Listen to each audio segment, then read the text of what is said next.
Welcome to broadcast number 4. This is the Sunday Kickstarter KiS102.4 radio show. Yes, we'll be playing lots of music today. How are you? Hope you all do feeling well. It's really late here in the studio. It's roughly 3 a.m. I just come back from a party. I hope you're having a great weekend. Yeah. Lots of dancing at this party, and it's pretty apt because today the music's all going to be some of my favorite dance tracks, which a couple of them were played tonight in the party, which got me dancing. Yeah. They are going to be some classic tracks from the 1990s, so anyone young will be getting a bit of an education today. And if I'd love to know what your favourite dance tracks are, especially if they're not from the 90s, are they from the noughties or the 10s, the 20s maybe, or even before the 90s. Give me one of your favourite songs in the comments, of course. If you're listening, of course, on YouTube, a big hello to you. You might not get these tracks because of copyright, so they will be trimmed, so you want to head to the podcast, which will be in the description. And hello to everybody who's watching or listening rather on the podcast, because we are on Podomatic is where we live, but we are hosting on all other podcast stations too, with the exception of Apple, because they're a pain in the backside to get set up. Anyway, what we're going to be talking about today, well, last week we had some amazing Kickstarters, and really this week was on catch-up of some other ones. We're going to be talking about Call to Adventure Epic Origins, which is a kind of build-your-own character pre-story, almost like a, if you're playing a Dungeons & Dragons game, you're the history of your character, kind of like your level 0. What is the backstory of your character? Call to Adventure is all about doing that, but this is like a 2.0. I'll tell you more about that when we go through. Also, Hegemony, Lead Your Class to Victory. This is looking like a good medium weight Euro game where you're all playing a different political party in a country that is kind of generic, but it absolutely looks phenomenal. I'll be talking about that too. These are two fantastic games, by the way. And it just shows you the weight of Kickstarter. But only really 2 took our fancy this week. We were kind of waiting for the Simon Kickstarter. Where the hell are you? It's like very, very late. And who knows, is December going to be a quiet Kickstarter? We'll just have to see. There might be some surprises, but probably it's getting quiet Kickstarter, so we'll just have to see. If we do get a quiet week on the channel, we will be doing our top 10 games of the year. Well, these come in 2 categories. One is under $100 and the other one will be above $100, so that should be fantastic. And in fact, we're probably going to do that as a podcast instead of just a YouTube channel, because it might be just more interesting to watch it while you're doing other stuff, so I can play some more music and entertain you whilst listening to our top lists. I think that would be very, very good. So before we get into our Kickstarters, I just want to tell you also, later on in the show, we're going to be talking about movies and television. Television, we're going to be talking about The Wheel of Time, which, oh my god, so good, on Amazon Prime. And also Discovery, Star Trek Season 4. I need to talk about that too, which is absolutely fantastic. And movies, I haven't really watched a movie this week, but I will be watching, I think, the Black Friday movie, and I think what's it called, the Venom 2 movie. I will be watching that, but I can't really say much of that, so it's really going to be focused on the 2 TV programs. Anyway, peeps, let me get you first with a classic song from Technotronic. This is Pump Up the Jam, a real classic, and all these dance songs today are going to be ones that are amazing to listen to, especially if you're getting ready to go out on the town. So here we go, Technotronic, Pump Up the Jam. Oh, classic song there. I really do love that song from Technotronic. Anyway, let's talk about our first Kickstarter, Call to Adventure Epic Origins. Now, the original Call to Adventure blew a lot of people away because the art was amazing on the cards. In fact, the art was telling you the story, and every card in this game is beautifully rendered and evokes the story that's being told, actually. Really, really good. It had 2 expansions which were kind of strange. The first expansion was kind of take loads of cards out of the base game and then add this one in, which was weird. The second one was an IP standalone, which didn't really do anything, and so it has had a strange journey. But here we are now on this new Kickstarter. It almost is a Call to Adventure 2.0. It's wonderful what they're doing. They're trying to make this like a fantasy RPG, so they're bringing lots of classes in that you would see in Dungeons and Dragons. So this really is a session 0. Before you start your Dungeons and Dragons, you can play Call to Adventure Epic Origins here and create a fantastic backstory to your character.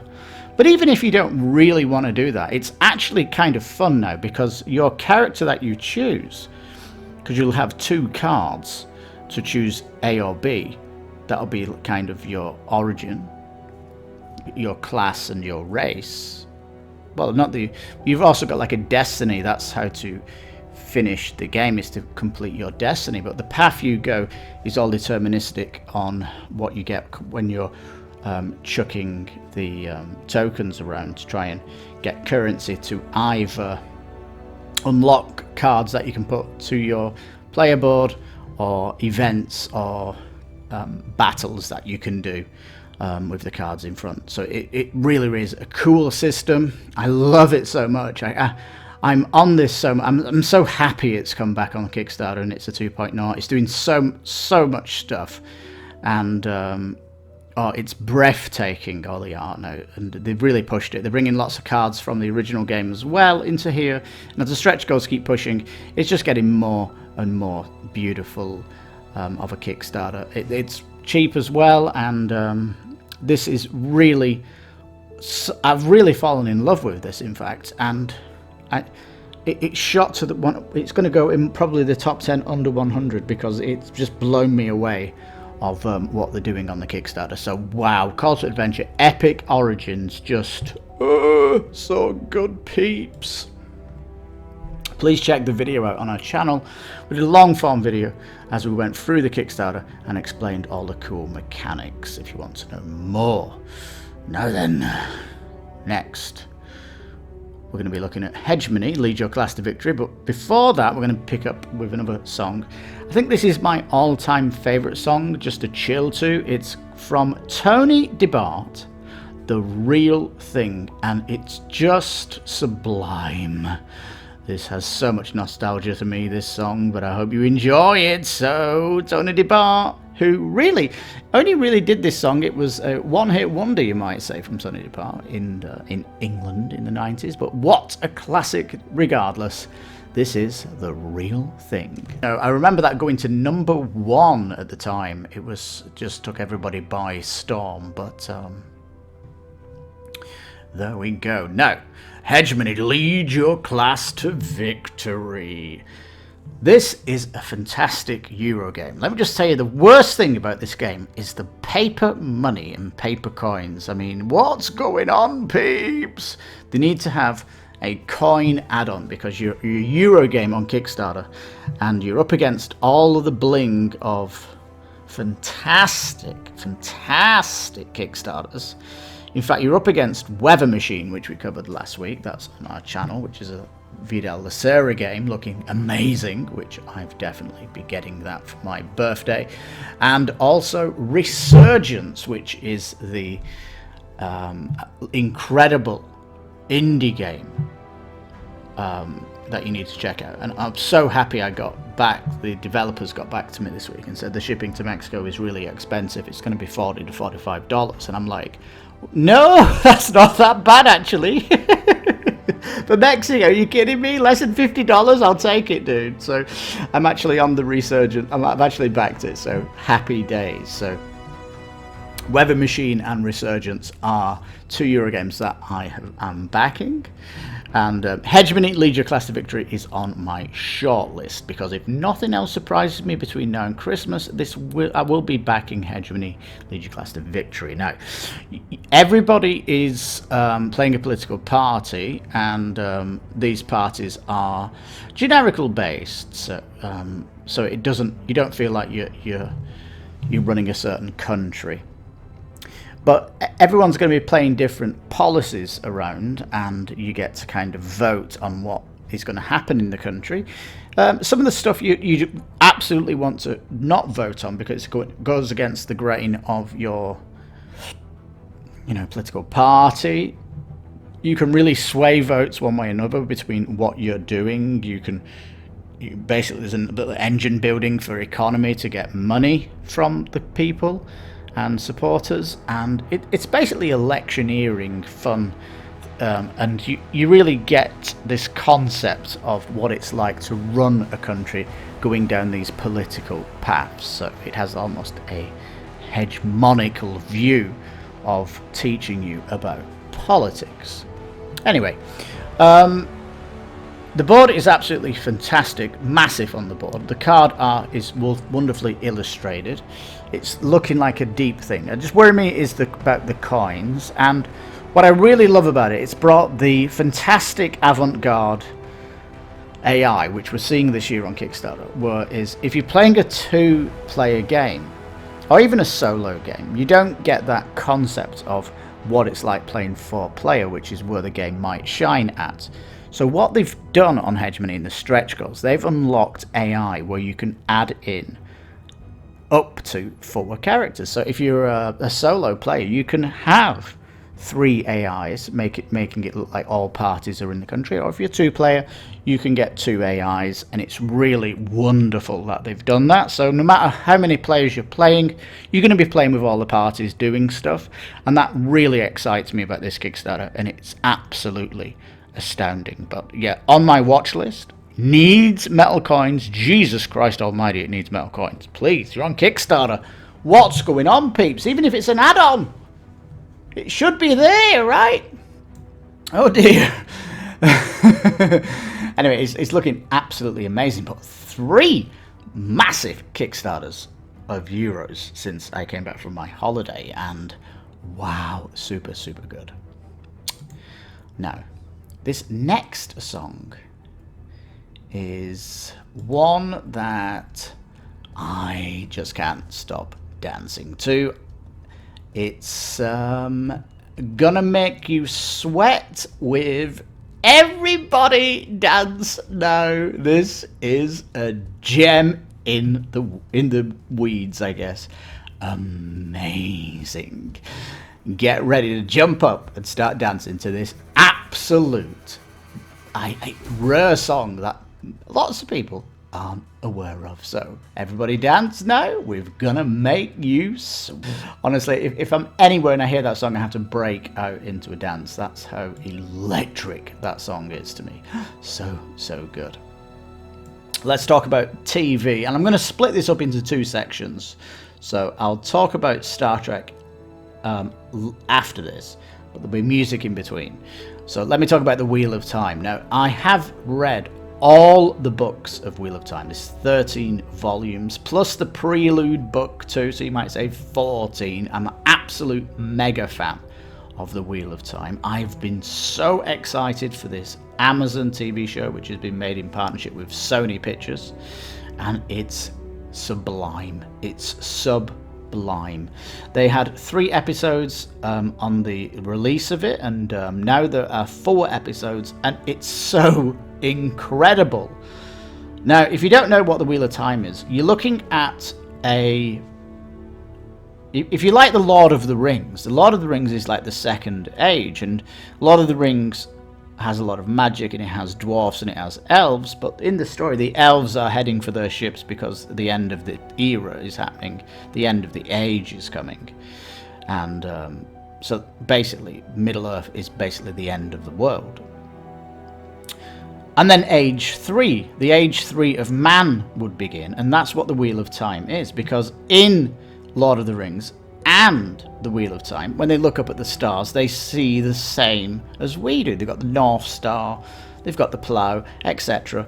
It's basically Earth. So Age 3 is a bit like what the Earth would have been before Noah's Ark in the Bible, if you will. And the rules are no elves because they're not diplomatic and they cause chaos. No dwarfs because they're always warring with each other and they're always in the pits. They don't come out of the dwarfs. So got rid of them. So Age 3, it's just humans. There is magic. Women can only cast magic. If a man starts casting magic, they end up going crazy. So much that the actual women hunt them down. It's actually pretty cool. And the Aes Sedai women that are kind of the mages, they all have different colours. So if you're red, you're like the aggressive ones that are going out there hunting the men. If you're green, you're kind of with nature. If you're yellow, you're like a librarian, a researcher. And if you're blue, you have a warden with you that's almost married to you. And you go out into the world helping this, that, and the other, and stuff like this. But I can't specifically remember every colour, but that's the gist of it. It was about maybe 7 years ago when I finished the last book of The Wheel of Time, but it's a fantastic book series. I love it. And even though some people think the story got a bit dry on a couple of books, I don't agree with that at all. I was completely enamoured with every book. In fact, every time I got to like the middle of the book, I was ordering the next volume, so when I could finish the book, I could go straight on to the next. It was like a major page turner. But it's incredible what they've done. It has the full essence of what goes on in the story. I'm really loving it. I'm loving the reminders when I'm watching it, and it's giving me remembrance of things that are going on. I love the fact that all the characters are good. They have made the characters a little bit old because they're teenagers in the book. They didn't want the TV series to feel like a young teen genre, so they brought them up to teenage years. But that's okay with me. I'm certainly fine with that direction. And one of the things that I'm loving is the Trollocs, the army of the Dark One. They look amazing. They've done a real good job with them. I love the fact that all the enemies that they actually feel more scary than the book when you see them, actually. And the fades look so scary. And it really, really does look incredible. They've got the pace of the book in the story as well. How fast the story goes in the book is delivered wonderfully in the television series. They've chunked it out with almost an hour each episode, which is really, really good. And they have like a primer that you can go to, which teaches you kind of about who the Aes Sedai are, what is the world like, what are the factions like. It like gives you a primer going into the TV series, because it's possibly going to have 100 episodes, and they do plan to cover every single book, so it's going to be awesome. And in fact, they've finished the first book. They're actually doing season 2, because they're going to have seasons for each book. We've got episodes up until December. I think that's 6 episodes, and I think that is going to be half of book 1. And we will have a little bit of a break, and I think then the second part of season 1 will come in the new year, maybe? I think they're still editing it as they're going, as the post effects of all the magic that's going on are amazing. They've done a sterling job to show you how the magic is. And it really is Lord of the Rings on steroids, because there's so much beautiful action and magic that's going on. Because in Lord of the Rings, if you think about heroic action, it's kind of Gandalf the White, isn't it? Or Gandalf the Grey as well. When he does he's coming down the hill with lights, that's like a heroic action. But it's few and far between in Lord of the Rings, whereas in the Wheel of Time, it's all over the place, heroic actions, and that's why it's incredible. And that's why I'm so excited and ecstatic to be telling you about it. Absolutely fantastic. Go to Amazon Prime and watch the Wheel of Time. You're in for a treat. And if you've not got Amazon Prime, I'm sure you'll find it on the torrent sites, because you know what torrents are like. They're getting all the TV on them if you can't get it in your region, or you're not paying for it, right? So there is ways around it. Viva Mexico. I actually have Amazon Prime just for the free shipping as I love ordering things online. I'm almost 100% online shopper, and it's just a bonus that I get Prime, and it's awesome because the TV show comes out every Friday, but it's Friday European time, so we actually get the updates on a Thursday, which is fantastic. My wife's actually watching it, who's not a fan of fantasy whatsoever, but she is charmed by the story, and there's some amazing female characters, and it is a full mystery. If you don't know what the Wheel of Time is, it's very mysterious and very kind of luring to find out what's going on and who is who and all these things. It's so cool. So now I'm going to play you a song. This one's from the 70s, actually, if you don't know. Is it from the 70s? It's from Superfly Inc. and it's called Catch Me When I'm Falling. If it's not the 70s, it doesn't really matter. At the end of the day, this is just an amazing song from Superfly. It's just got this amazing beat and great production. So when we come back after this, we'll talk about the new Star Trek that's going on. So yeah, sit back, enjoy, or get up off your chair and start dancing, baby, because it's Superfly Inc. Catch Me When I'm Falling.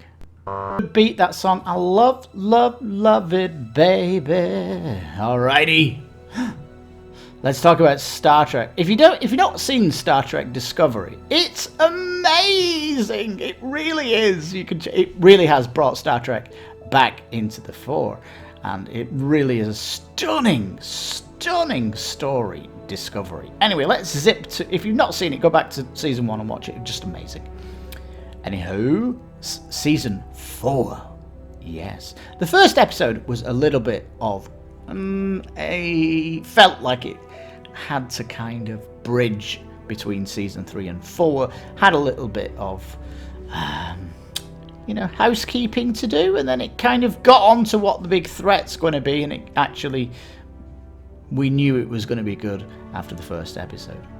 The second episode came out on Thursday, so Thursday was amazing. We got the next Star Trek episode, and we got Wheel of Time, so oh my god, Thursday night's just epic stuff.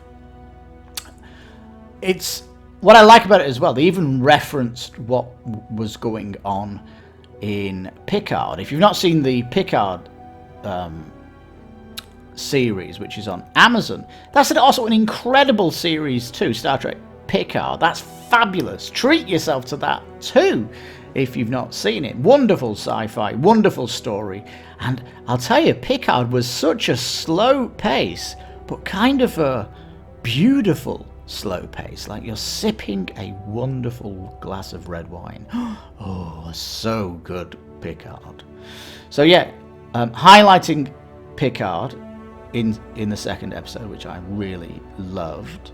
And Picard season 2 is on the books. I think that just delayed because of COVID, but that will be coming. But I'm really excited to see what is going to go on here in Star Trek, because it looks like the thing they're fighting, of trying to find out, is something that's destroying planets, and we've not really seen anything like that in Star Trek before.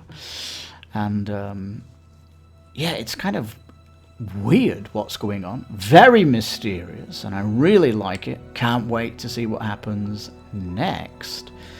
And yeah, Star Trek. We're in good times for sci-fi and fantasy on Amazon Prime. And they are hoping that it is the home of sci-fi. Is Star Trek on? Where's Star Trek? That's Netflix in it. Bonk, bang my head. It is Netflix. Anyhow, Amazon, yeah, they're bringing Lord of the Rings, right? And they got the contract to do Mass Effect, which is my favorite video game ever. Best story in ever video game ever. They're actually going to be doing that, so that's really hot news, isn't it? Radio peeps. Well, there we go. TV heaven is where we're at. Wheel of Time, Star Trek Discovery, Season 4. Yes, amazing stuff, peeps. And if you've not seen Picard, go and treat yourself to that. Also, 2 amazing Kickstarters that are going on. Call to Adventure Epic Origins, a wonderful game where you creating a character and his pre-story. Just really wonderful game. And Hegemony, Lead Your Class to Victory, another incredible AAA Euro game with the politics theme, which really is wonderful. Is it a bit highbrow?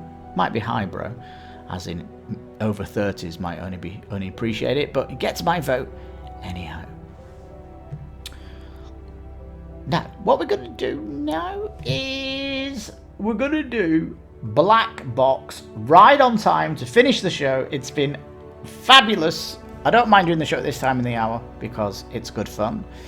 And yeah, on the podcast, it came out on the Sunday, right? But the YouTube channel may get delayed a little bit just because when I stick it on YouTube, it takes ages for the YouTube algorithm to trim out the songs. So yeah, sucks with that. If you really want the uncut version of broadcast, go to the Podomatic link in the description. You can download the song, take it with you, or play it straight and enjoy the shows like that. Let you know what broadcast 4 is going to be. This is 4, isn't it? 5, number 5, broadcast 5. The music is going to be my favourite Christmas music, so that's going to be one to look for. And let's see what surprises. I am expecting the Simon Kickstarter this week, which is going to be probably the first zombicide I'm interested in. Reason? Because you're playing the zombies. Yeah. And all the zombies have special powers because all the zombies are Marvel superheroes. So they can't get away with generic enemies and stuff like this. So it looks like they're actually iterating, which is something they've not been doing as much as they can do with the Zombicide franchise. But hopefully we'll talk about that next week with some incredible Christmas music. So yeah, in the comments, let me know what your favourite dance tracks are. And what era of dance is your favourite era? I'll probably put that in the community as a question. Which decade had the best dance songs? And if you do go to the community button on our YouTube page, please leave a comment too and tell me what your favourite dance track is. Anyway, peeps, thank you so much for watching on this Sunday, broadcast number 4. I've been your host, Lipstickpaddy. This has been Kickstarter Radio 102.4 on Podomatic, also on YouTube. And we're going to finish off, like I said, with Black Box right on time. So thank you once again for listening. You take care, stay safe, and bye-bye for now. Gonna get up.